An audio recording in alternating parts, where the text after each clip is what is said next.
Hello, great day everyone. So ayan, dito tayo sa OVI office and grabe, papakilala ko sa inyo yung mga OFW nag-for good dahil sa community natin.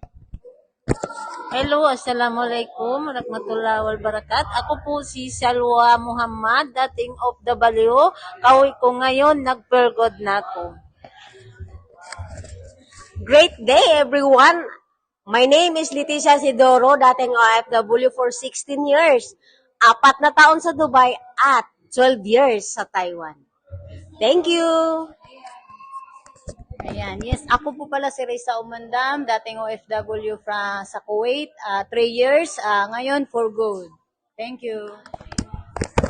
So ayan, kung isa ka man sa mga OFW na gusto ding makapag-for good, pagod na sa abroad, gusto nang makaipon, so mag-comment ka na how kasi nag-aantay kami sa mga 10 tao na matutulungan namin ngayon sa community bago matapos ang taon. So sana ikaw na yon.